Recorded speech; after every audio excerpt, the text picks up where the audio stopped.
আজকের ভ্রমণ পুণ্যতীর্থ ভারত গ্রন্থ থেকে। এটি বেলুড় মঠের সংঘাধ্যক্ষ কর্তৃক সর্বস্বত্ব সংরক্ষিত। রচনা রামকৃষ্ণ সংঘের প্রয়াত সন্ন্যাসী স্বামী দিব্যাত্মানন্দজি মহারাজ। গ্রন্থ পাঠে শ্রী দেবজিৎ বর্মন। ভগবত পথের পথিকদের কাছে ভারতের হিন্দু তীর্থস্থানগুলির আকর্ষণ প্রবল ও চিরন্তন। এর সঙ্গে দুর্গম তীর্থগুলির দর্শনের মধ্যে অ্যাডভেঞ্চার মনোভাবের পরিতৃপ্তি, নৈঃশব্দ সৌন্দর্যের রূপ উপভোগ থাকে। দিব্যাত্মানন্দজির বিবরণে সব দৃষ্টিভঙ্গিরই ছোঁয়া রয়েছে, তবু প্রধানভাবে ফুটে উঠেছে জ্ঞান অনুসন্ধিৎসু এক ভক্ত সন্ন্যাসীর পর্যবেক্ষণ। 1348 বঙ্গাব্দে তিনি ভারতের তীর্থাদি ভ্রমণ করেছিলেন। লিপিবদ্ধাকারী পুস্তক প্রকাশিত হয় 1370 বঙ্গাব্দে। তাই বর্তমানে স্থানগুলির রূপের বা ভাবের পরিবর্তন হয়েছে। এই পরিবর্তন মহাকালের প্রতি পদক্ষেপেই ঘটছে। নিত্য পরিবর্তন আছে বলেই এই সংসার জগৎ নামে অভিহিত। এই পরিবর্তনের কথা স্মরণ করলে বর্তমান ভ্রমণকারীর কোনো অসঙ্গতি দৃষ্টিগোচর হবে না। আপনারা শুনছেন দেবভূমি ভারত, ভারতবর্ষের অনন্য কথা।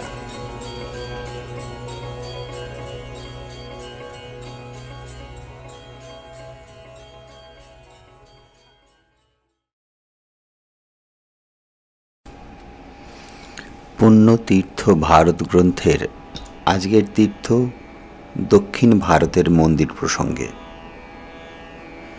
মানুষ যেমন সাধনার দ্বারা ইন্দ্রিয় সমষ্টিকে অতিক্রম করিয়া দেহের ভিতর সেই পরমাত্মাকে দর্শন করিয়া থাকে, সেইরূপ দক্ষিণ ভারতে মন্দিরের স্তরসমূহ অতিক্রম করিলে ভগবানের দর্শন লাভ হইয়া থাকে। সাধারণত দক্ষিণ দেশের মন্দির 7 ভাগে বিভক্ত, যথা গোপুরম, দ্বারম, বলিপীঠম, ধ্বজাস্তম্ভ, নাট মন্দির, নন্দী ও গর্ভ মন্দির। এই বিভাগগুলি দেহের এক একটি দ্বার।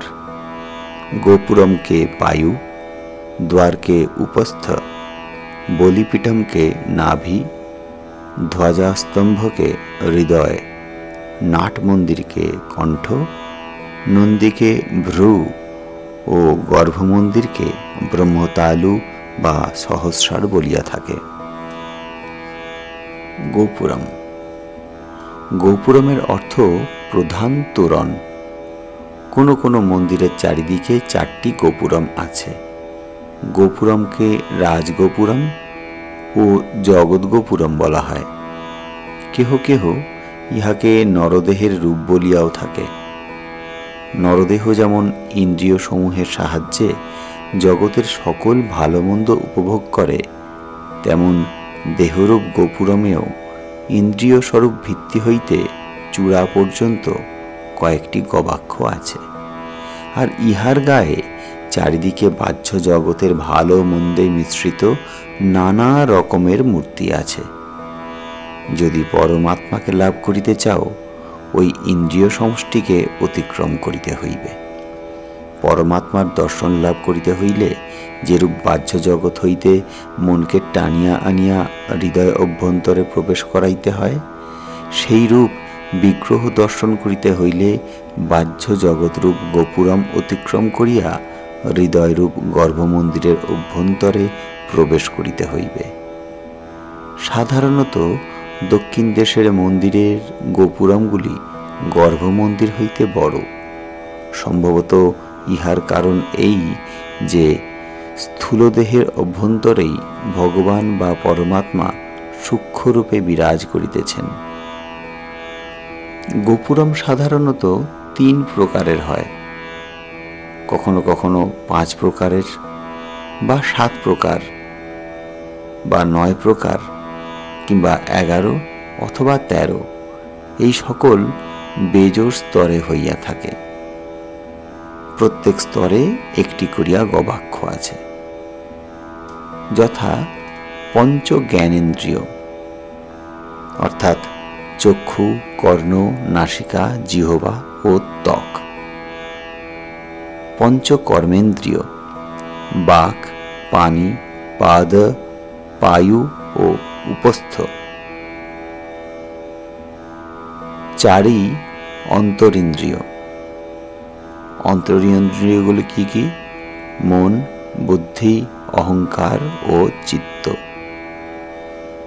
পঞ্চ প্রাণ অর্থাৎ প্রাণ, আপান, সমান, ব্যান ও উদান। ব্যাখ্যা অনুসারে গোপুরমের জানালারও নাম আছে। যেমন চিদম্বরমের গোপুরমের 7টি জানালার নাম হল চক্ষু, কর্ণ, নাসিকা, জিহ্বা, ত্বক, মন ও বুদ্ধি। এবার আসি দ্বারমে। দ্বারম গোপুরম অতিক্রম করিয়া 3টি প্রাকার বেষ্টিত দ্বার অতিক্রম করিতে হয়। অর্থাৎ ইন্দ্রিয় সমন্বিত দেহে পরমাত্মার দর্শন করিতে হইলে 3 গুণ কাল ও অবস্থার ভিতর দিয়া যাইতে হয়। কেহ কেহ এই 3টি দ্বারের বিভিন্ন নাম দিয়া থাকেন, যথা গুণ 3টি গুণ, সত্য, রজ ও তম। 3টি কাল, যথা ভূত, ভবিষ্যৎ ও বর্তমান।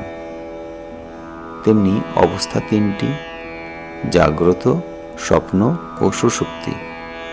শরীরও 3টি, স্থূল, সূক্ষ্ম ও কারণ। কার্য সেটাও 3টি, সঞ্চিত, আগামী ও প্রারব্ধ। মূর্তি সেও 3টি, ত্রিমূর্তি, যথা ব্রহ্মা, বিষ্ণু ও রুদ্র, অর্থাৎ সৃষ্টি, স্থিতি ও প্রলয়। চিদম্বরমে 3টি দ্বার 3টি গুণের প্রতীক। এবার আসি বলিপীঠমে। দ্বারম অতিক্রম করলেই বলিপীঠম। সাধারণ ভূমির উপরে যন্ত্র অর্থাৎ শ্রীচক্র, তাহার উপর চতুষ্কোণ বিশিষ্ট একটি স্তম্ভ। ইহা প্রায় 5 ফুট উঁচু, 2 ফুট চওড়া ও 2 ফুট দীর্ঘ। উপরে একটি অষ্টভুজ, তাহার উপরে 8টি পাপড়ি সহ একটি অধোমুখী পদ্ম। পদ্মের বৃন্তে একটি বৃত্ত, ইহাকেই বলিপীঠম বলে। ওই 3 গুণ, কাল ও অবস্থা অতিক্রম করিয়া বলিপীঠমে মনের কুপ্রবৃত্তি, কুকর্ম ও কুবাসনা বলিদান করিয়া চিত্তশুদ্ধি করিতে হয়। কেহ কেহ ইহাকে কুলকুণ্ডলিনীর প্রতীক বলিয়া থাকে। বলিপীঠমের নিচে যে চক্র আছে, ইহাই সহস্রার। সহস্রারের পদ্ম অধোমুখী। সাধনার দ্বারা তাহাকে ঊর্ধ্বমুখী করিতে হয়। অর্থাৎ সকল বাসনা ত্যাগ করিয়া সাধনার দ্বারা কুলকুণ্ডলিনীকে জাগ্রত করত একে একে ষটচক্র অতিক্রম করিলে সহস্রারের পরমাত্মার দর্শন লাভ করা হয়।